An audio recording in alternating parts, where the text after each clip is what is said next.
그들이 그가 히브리 말로 말함을 듣고 더욱 조용한지라 이어 이르되 나는 유대인으로 길리기아 다소에서 낳았고 이 성에서 자라 가말리엘의 문화에서 우리 조상들의 율법의 엄한 교훈을 받았고 오늘 너희 모든 사람처럼 하나님께 대하여 열심히 있는 자라. 내가 이 돌을 박해하여 사람을 죽이기까지 하고 남녀를 결박하여 옥에 넘겼노니 이에 대제사장과 모든 장로들이 내 증인이라.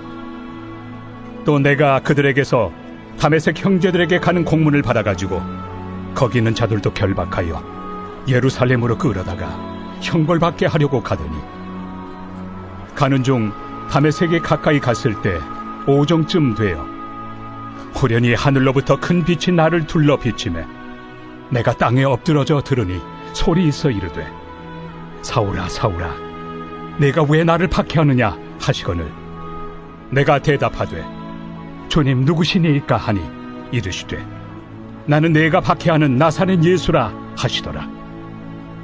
나와 함께 있는 사람들이 빛은 보면서도 나에게 말씀하시는 예 소리는 듣지 못하더라. 내가 이르되 주님 무엇을 하리이까? 주께서 이르시되 일어나 다메섹으로 들어가라.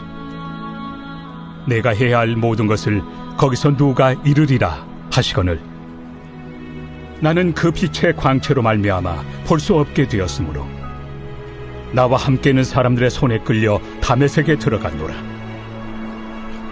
율법에 따라 경건한 사람으로 거기 사는 모든 유대인들에게 칭찬을 듣는 아나니아라 하는 이가 내게 와 곁에 서서 말하되 형제 사울아 다시 보라 하거늘 즉시 그를 쳐다보았노라. 그가 또 이르되 우리 조상들의 하나님이 너를 택하여 너로 하여금 자기 뜻을 알게 하시며 그 의인을 보게 하시고 그 입에서 나오는 음성을 듣게 하셨으니 내가 그를 위하여 모든 사람 앞에서 내가 보고 들은 것의 증인이 되리라. 이제는 왜 주저하느냐? 일어나 주의 이름을 불러 세례를 받고 너의 죄를 씻으라 하더라. 후에 내가 예루살렘으로 돌아와서 성전에서 기도할 때 황홀한 중에 봄에 주께서 내게 말씀하시되 속히 예루살렘에서 나가라. 그들은 내가 내게 대하여 증언하는 말을 듣지 아니하리라 하시거늘 내가 말하기를 주님 내가 주를 믿는 사람들을 가두고 또 각 회당에서 때리고 또 주의 증인 스데반이 피를 흘릴 때에 내가 곁에 서서 찬성하고 그 죽이는 사람들의 옷을 지킨 줄 그들도 아나이다. 나더러 또 이르시되 떠나가라. 내가 너를 멀리 이방인에게로 보내리라 하셨느니라. 성도 여러분 안녕하세요. 오늘은 신기하게도 그 어제 수요 예배 주제와 또 오늘 우리가 나눌 이 주제, 그러니까 즉 우리의 어떤 이제 전하는 또 복음을 전수하고 대답을 준비하는 사람들이 준비해야 될 간증에 대한 주제가 어제 수요 예배 설교 말씀과 또 오늘의 주제가 딱 떨어져 맞아가지고 오늘은 어제 수요 예배 말씀을 대체해서 우리 함께 은혜를 다시 나누려고 합니다. 수요 예배 참석하신 분들은 다시 한번 이 은혜를 좀 리바이벌 하시면 되고요. 또 이 은혜들로 함께 또 오늘 하루를 승리하기를 원합니다. 오늘 이 말씀 이후에는 어노인팅의 예수로 나의 구주 삼과 함께 찬양을 듣고 영상을 마무리하도록 할게요. 그럼 사랑하는 성도 여러분 오늘 하루도 승리하십시오. 사랑하고 축복합니다. 여러분 종교학자들이 이야기하는 일반 종교의 문화적인 기원의 요소는 한 4가지 정도 된다고 합니다. 그러니까 우리가 일반적으로 생각하는 고등 종교들 있잖아요. 예. 첫 번째가 뭐냐면 그 종교 창시자의 오랜 기간 지속된 영향력입니다. 영향력이에요. 두 번째는 뭐냐면 따르는 자들의 초월성입니다. 즉 제자들의 어떤 능력과 탁월함이 받쳐줘야 되는 거예요. 그러니까 소크라테스가 뭐 종교는 아니고 철학자였습니다만 소크라테스의 사상이 서양 철학의 근본이 될 수 있었던 건 소크라테스라는 스승 위에 밑에는 훌륭한 플라톤이나 아리스토텔레스라는 아주 걸출한 제자들이 계속해서 나왔기 때문에 그런 거예요. 네, 뭐 그런 부분들. 세 번째는 뭐냐면 사회 문화적인 후원성, 그러니까 즉 그 종교 창시자가 나오고 그 종교가 창시되었을 때 그 사회의 어떤 정치, 경제적인 후원과 흐름에 그게 딱 부합되어야 한다라는 겁니다. 마지막 네 번째는 뭐냐면 시대의 적시성, 그러니까 그 당시 사회 문화에 이게 또 딱 맞아 떨어져야 되는 부분이 있는 겁니다. 요 네 가지가 충족되면 그 종교가 딱 창시되어서 오랜 기간 많은 사람들에게 고등 종교로 남을 수 있다. 뭐 이것이 이제 그런 원리들인 거예요. 근데 여러분 엄밀히 따져보면, 근데 뭐 이런 사회학자들은 우리 기독교도 이런 범주에 속해든다 뭐 이렇게 보기도 합니다만, 그런데 이 사도행전에 나오는 초대교회 현실은 사실 제가 앞서 말씀드릴 때 이 네 가지 요소와는 좀 거리가 멀었습니다. 이게 먼저 창시자인 예수 그리스도가 어떻게 되냐면 오랜 기간 지속된 영향력을 끼쳐야 되는데, 이거는 그러니까 오랜 기간 지속된 영향력이라는 건 살아서 몇십 년 정도 사람들에게 계속해서 영향력을 끼쳐야 되는데, 예수님이 공생애를 선포하고 몇 년 만에 돌아가셨어요? 3년 만에 돌아요. 3년 만에 십자가 달려서 죽음을 당했어요. 그러니까 창시자가 활동한 거는 몇 년뿐이 안 되냐면 3년밖에 안 되네. 공식적으로 활동한 건 3년밖에 안 됩니다. 근데 여러분 이 뭐 마호메트라든가 아니면 뭐 고타마 시타르타 이런 부처라는 사람들은 또 평생에 걸쳐서 그 주변 지역과 여러 제자들에게 계속해서 몇십 년 동안 영향력을 끼쳤다고, 지속시켰다고. 또 하나 여러분, 이단 교주들 얼마나 장수예요. 왜 이렇게 장수하는지 모르겠는데 막 장수하잖아요. 막 90살 막 이렇게까지 살아요. 그래서 막 그 이단 종교를 끝까지 영향력을 미치면서 간다고요. 그런 부분들인데 예수님은 전혀 거기가 거리가 멀었다.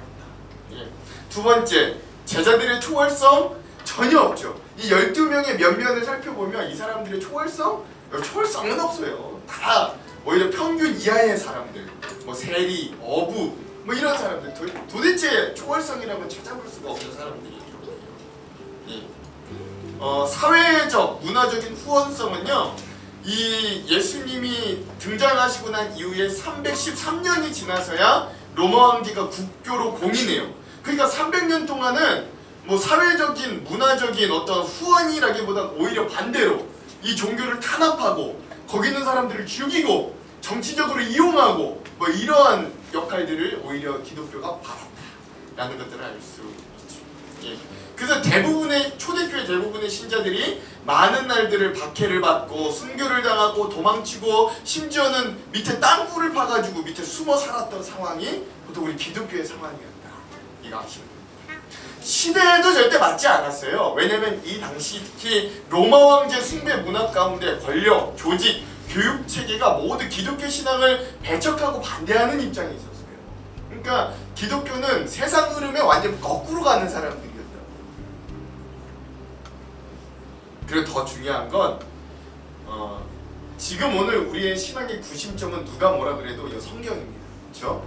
이 성경이 구심점이 되어서 우리가 이 믿음 생활을 할 수 있었는데, 심지어 이 초대교회인들에게는 이 신약 성경도 없었어요. 구약 성경은 있었지만 그들이 어떤 복음이 정리돼 있고 뭐 지금과 같이 우리가 누릴 수 있는 신약 성경조차도 없었다고. 뭐 물론 이 편지로는 받아 있었으나 이게 정리돼 있고 이렇게 성경처럼 돼 있지 않았다. 그럼에도 불구하고 이런 여러 어려움 가운데서도 초대교회와 기독교 신앙, 즉 복음은 이해할 수 없을 만큼의 폭발적으로 많은 이들에게 전달되고 퍼졌어요. 그래서 우리가 뭐 나중에도 보겠습니다만 어떤 자들은 이런 기독교의 신앙을 두고 뭐라고까지 하냐면, 야, 이 사람들 전염병과도 같다, 위험하다라고 할 정도였다니까요. 예, 전염병이 빠른 속도로 막 퍼지잖아요. 이 사람들의 모습이 마치 그렇다라고 할 정도예요. 그럼 오히려 기독교 신앙은 앞에서 제가 말씀드렸던 이 네 가지 요건들이 충족되어진 시기에 가장 위기를 맞이합니다. 이것도 또 재밌어요. 이 네 가지가 충족된 시기가 보통 언제냐면 중세 시대가 그랬고, 또 비극적으로 요새 현대 시대가 그랬어요. 현대 시대가 우리 기독교의 모습이 요 네 가지가 어느 정도 또 충족이 되는 모습이거든요. 기독교가 국교가 되고 성도가 많아지고 재정이 풍부해졌을 때 그때 어떤 결과들이 일어나느냐, 기독교 역사적으로 보면, 교회 역사적으로 보면 복음이 흐려지고 교회는 타락하고 많은 이들이 교회로 인해서 죽임을 당하고, 그러니까 이제는 순교자였던 사람들이 오히려 이단이라고 막 곡해해서 죽이고, 뭐 우리의 믿음이 아니라고 해서 십자군 전쟁을 일으켜서 또 죽이고, 뭐 이런 일들이 막 일어나고, 그러다 보니까 교회가 오히려 지탄의 대상이 되는 일들이 막 일어납니다.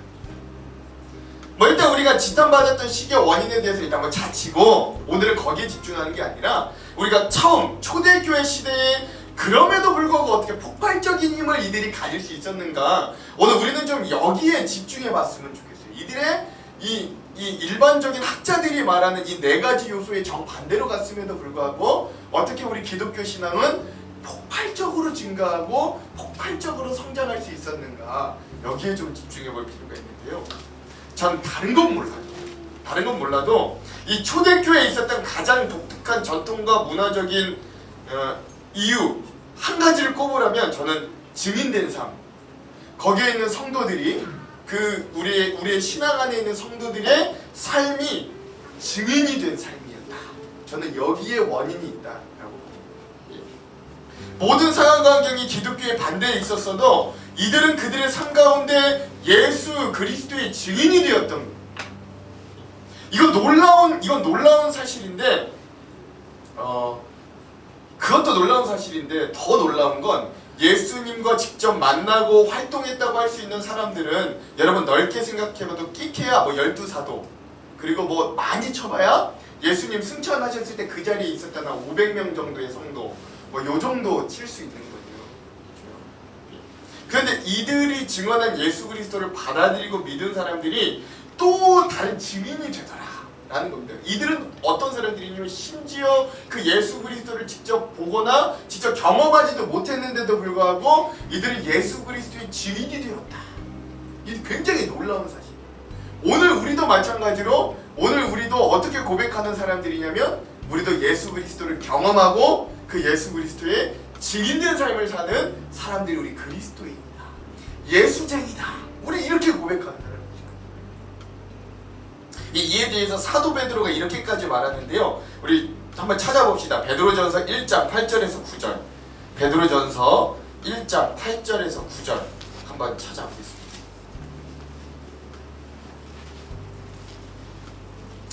제가 가지고 있는 성경은 377면, 신약 377면이 있습니다. 베드로전서 1장 8절에서 9절입니다. 377면. 네, 여러분 찾으셨어요? 예, 함께 읽겠습니다. 시작. 예수를 너희가 보지 못하였으나 사랑하는도다. 이제도 보지 못하나 믿고 말할 수 없는 영광스러운 즐거움으로 기뻐하니 믿음의 결국 곧 영혼의 구원을 받음이라. 아멘. 그렇죠? 여러분 방금 읽었던 것처럼 여기서 말하고 있는 베드로 사도는, 사도인 나는 예수 그리스도를 직접 보고 같이 생활하여서 믿는다 쳐도 성도들인 여러분들은 그 예수 그리스도를 보지 못하였음에도 불구하고 예수님을 사랑함으로 제가 참 기쁩니다. 결국 여러분들이 영혼의 구원을 받은 믿음의 사람들임이 여기에 나타납니다 라고 이야기하는 걸 오늘 우리가 볼 수 있는 거예요. 즉 우리 기독교 신앙은 늘 증인들의 증언, 그리고 그 증인들의 증언에 걸맞는 어떤 진정성 있는 삶을 통해서 전파되어 왔다라는 겁니다. 뭐 예수 그리스도가 뛰어나서도 아니고, 그 제자들이 뛰어나서도 아니고, 시대부합해서도 아니고, 뭔가 뭐 어떤 정치 경제적인 후원을 받아서도 아니라, 오늘 우리 기독교가 이렇게 폭발적으로 성장할 수 있었던 이유는 우리의 속해 있는 모든 사람들이 다 누구의 증인이 되었냐면 예수 그리스도의 증인이 되었기 때문이다. 여기에 오늘 우리 기독교의 폭발적인 원천적인 힘이 담겨져 있는 거예요. 그것이 바로 유일한 우리의 무기이고 강력함이고, 이건 세상이 우리를 아무리 탄압하고 반대해도 꺾을 수 없는, 뭐 일컬어 우리의 필살기라고도 할 수 있는 거예요. 증인된 삶, 증인된 성도. 오늘 본문은 그러한 바울의 어떤 증인된 간증이 본격적으로 이루어지는 장소가 오늘 본문입니다. 사실 사도행전에서는 이 바울이 예수님을 만난 장면을 몇 번 이야기하는지 혹시 아십니까? 바울이 예수님을 만난 장면, 이제 몇 번 이야기하냐면 3번이나 이야기해요. 9장에서 우리가 저번에 9장에서는 진짜 그 사건으로 이야기했고, 그러니까 바울이 다메섹에서 예수님을 만났을 그 사건으로 이야기했고, 오늘 본문에서 또 바울이 법정에서 자기가 왜 이렇게 됐는지를 증언하는 그 예수 그리스도를 만난 사건을 간증하는 것들로 또 나오고, 또 뒤에 곧 이따가 26장에도 보면 또 다시 한번 또 이거 간증합니다. 그러니까 총 바울이 예수 그리스도를 만난 거를 3번을 이 사도행전에서는 이야기한다고요.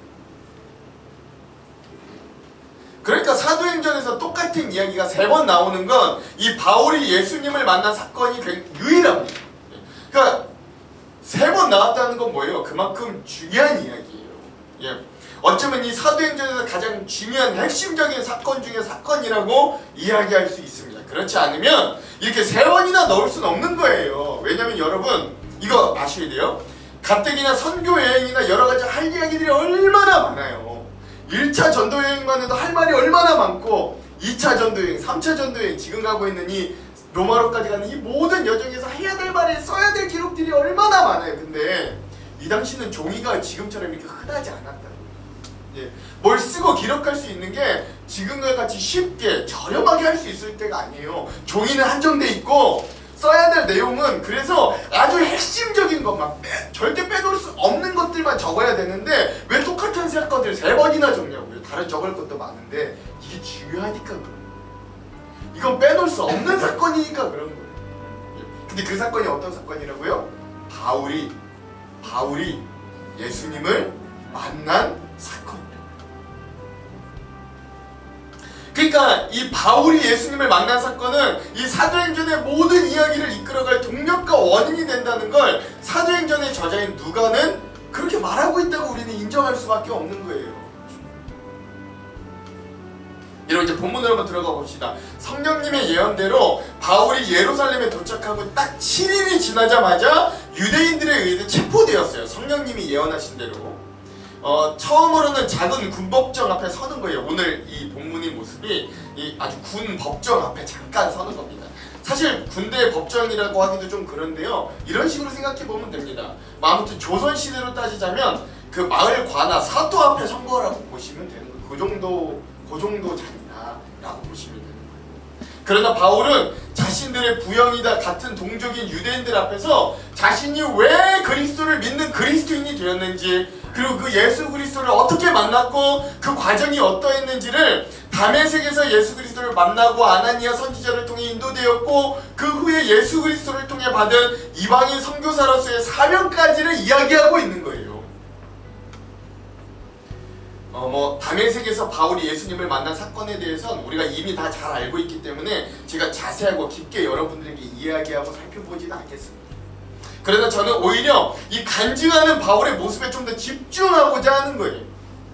사랑하는 성도 여러분, 이 바울의 간증이 그 주변의 사람들에게 영향력을 전혀 끼치지 못하였고, 만약에 이 간증을 들은 사람들 중에, 그 유대인들 중에 변화가 없었다면 누가가 과연 이 바울의 간증을 3번이나 여기 적어놨을까요?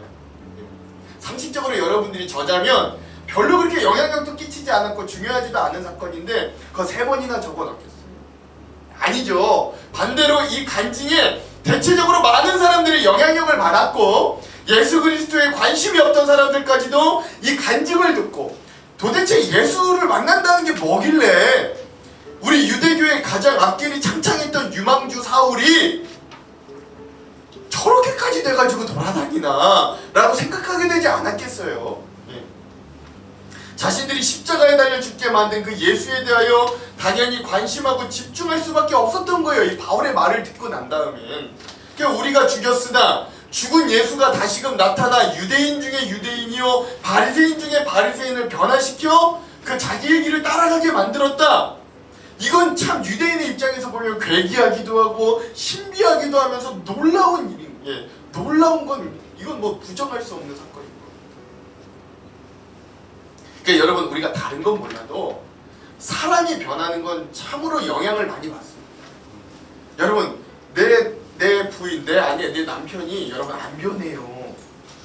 내가 그를 아무리 사랑해도 내 사랑으로는 이 배우자가 안 변해요. 저도 제 아내가 저를 아무리 섬겨주고 사랑해도 저도 잘 안 변해요. 제 단점이 잘 안 고쳐져요. 다음날 제가 변하면 아내가 깜짝 놀라고 그런다고요. 그러니까 사람이 변한다는 건 굉장히 놀라운 일이에요. 이건 거의 불가능에 가까운 일이기 때문에 사람들이 놀랄 수밖에 없어요. 10년이 지나면 강사는 변해도 사람은 안 변해요. 10년이 지나도 사람은 안 변해요. 예. 그러니까 사람이 변하는 게 얼마나 힘들고 희귀하냐면, 그래서 한국 사람들 뭐 용서하고 들으십시오. 뭐 이런 말 잘해요. 농담으로. 머리털 달린 짐승은 걷어 키우는 거 아니야. 뭐 이런 말 하는 게, 예, 이 말이 무슨 뜻이에요? 짐승 같은 사람은 아무리 걷어 키워도 결국 어떻게 한다고요? 또 다시 짐승같이 행한다. 예. 그러니까 지금 뭔 말이에요? 사람은 안 변한다. 이 말을 하는 거잖아요. 그리고 자신은 그런데 사람이 변해서 온 거예요. 사울이 바울이 돼서 와서 여기 와가지고 지금 우리의 유망주가 저쪽 편에 가가지고 저쪽 편에서 어떻게 내가 왜 이렇게 됐는지를 지금 간절하게 얘기를 하고 있는 거예요. 누구 때문에요? 예수 그리스도 때문에 말이죠. 그리고 자신의 목숨을 위해 변호해도 시원찮을 그 자리에 목숨 걸고 얻은 그 자리에서 바울은 자기 변호를 하는 게 아니라 내가 예수를 만난 이야기를 거기서 하고 있는 거예요. 그래서 여러분 이 장면이요 참 묘하고 감동스럽고 재밌는데, 여러분 맨 앞에 사도행전 초기에 스데반 집사가 돌에 맞아 죽어, 여기서 바울도 스스로 그렇게 얘기하기도 하는데, 스데반 집사가 돌에 맞아 죽어갈 때 사도행전에서 처음으로 이 바울이 등장하거든요. 그 장면에서 바울이 처음으로 등장해. 사도행전에서 아마도 그때 사울이었던 바울도 아마 그 자리에서 이런 생각을 했었던 것 같아요. 돌에 맞아 죽어가면서도 스데반의 모습이 어땠냐면 평안하고 기쁜 얼굴로 뭐라고 이야기하냐면, 아버지 이들에게 죄를 묻지 마시고 용서해 주십시오. 이들이 자기가 뭔 짓을 하는지 몰라요. 그리고 제 영혼을 받아주십시오 하면서 편하게 죽어갔던 그 기쁨으로 그 순교했던 그 모습을 보고 아마 바울이 제가 생각하기에 이렇게 생각했던 것 같아요. 아니 도대체 예수가 뭐길래 저렇게까지 하는 거야?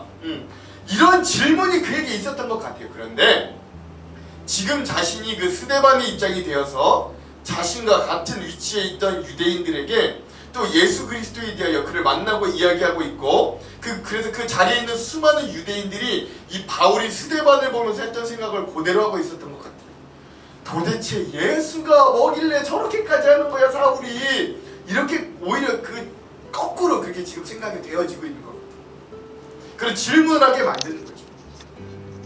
사실 저는 사도행전이나 바울의 서신서를 보면서 저도 다른 의미지만 이렇게 질문을 또 많이 해요. 아니 도대체 예수님 때문에 어떻게 저렇게까지 할 수 있지? 어떻게 바울은 저렇게까지 할 수 있지? 저는 좀 다른 의미이긴 하지만 저도 이렇게 물어본다고요. 나라면 저럴 수 있나? 예. 어떻게 저렇게까지 할 수 있지? 생각이 드는 거예요. 그래서 그만큼 그 바울의 간증이 굉장히 파워풀했고 인상 깊었을 것이고, 결국 많은 유대인들을 변화시키는 놀라운 진리가 되었다. 진리를 이끄는 그 인도점이 되었다. 여러분 이거를 기억할 수 있어야 돼요. 이 간증이 가진, 이 증인이 가진 파워가 이거예요. 사랑하는 성도 여러분, 오늘 우리도 마찬가지입니다. 물론 우리가 바울과 같이 치열하고 높은 자리에 가서 이야기할 수는 없어도 우리가 조심성을 가지고 우리의 소중한 이들에게 예수 그리스도를 위해 알리기를 위한다면, 여러분 우리의 간증만큼 복음 증거에 도움이 되는 게 또 없어요. 예. 이게 우리 신앙의 가장 강력한 무기입니다. 강력한 무기. 지금 세상 사람들 다 기독교에 손가락질하죠. 그럼에도 불구하고 여러분들이 변화된 모습을 보여주고 그 변화된 여러분들이 그렇게 진실되게 간증하면 이건 영향력을 끼칠 수밖에 없어요. 왜냐하면 간증은 나에게 직접 일어난 일을 이야기하는 거고, 직접 일어난 일이기 때문에 적어도 피상적이거나 추상적인 것으로는 여겨질 수 없어요. 간증에는 세 가지 틀이 있습니다. 첫 번째, 예수 그리스도 이전의 내 모습. 둘째, 예수 그리스도를 만난 계기. 그리고 셋째, 그래서 변화된 나의 모습. 이런 틀이 있습니다. 이 틀이 아니면 간증이 아니에요. 그냥 자기 자랑이에요. 이 틀이 있어요.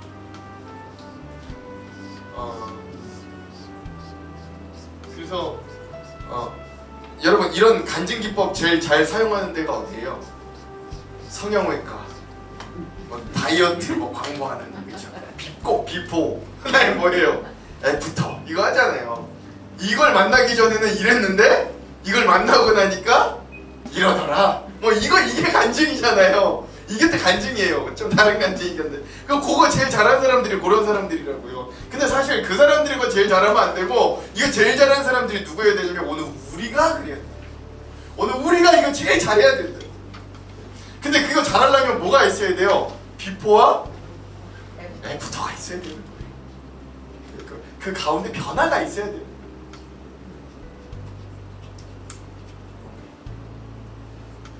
근데 저는요, 뭐 그게 좀 미미하다 손 치더라도 우리 모두에게는 이 신앙에 대한 간증이 있다고 저는 여깁니다. 이 신앙의 간증이 없는데 이 시간에, 이 귀한 시간에 여기 와서 이렇게 시간을 허비할 수 없어요. 예. 그 간증과 경험이 없는데 이 황금과 같은 이 저녁 시간에 뭐 한다고 여기 와가지고 요 뭐 저 전문가 같지도 않은 저 젊은 목사의 이야기를 듣고 있을 이유가 아무것도 없어요. 그게 없다면. 그런 간증과 내 믿음의 고백이 없다면 뭐하러 여기 와서 지금 여러분들 이러고 계십니까? 이 위험한 시기에 집에서 조효심이 있어도 지금 위험한데 뭐하러 여기 있냐고요. 근데 그게 다 있어서 오신 거잖아요. 우리 모두에겐 다 간증이 있다고요. 약간 좀 다를지는 몰라요. 그 경중의 차이는 있을지.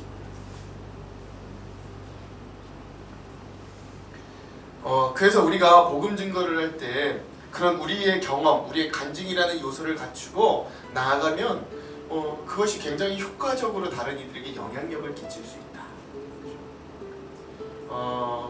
그래서 여러분들 저는 대답을 준비할 때 그 대답을 여러분들의 간증으로 준비했으면 좋겠는 거예요. 내가 예수를 만나기 전에는 어땠는가? 내가 예수를 만나고 나서 내 삶은 이게 변했고 내가 이런 의미를 찾았고 내가 이런 사람들이 되었다. 내가 이런 사람들이 이게 꼭 세상의 성공에 가까워지진 않을지 몰라도 옛날엔 용서가 안 됐는데 내가 이제는 용서가 되더라. 내가 옛날에 이게 죽어도 안 받아줬는데 이제 이게 받아지더라. 이런 고백이 준비되어 있는 사람들이 되었으면 좋겠는 거예요. 우리가 내 마음속으로만 가지고 있는 것이 아니라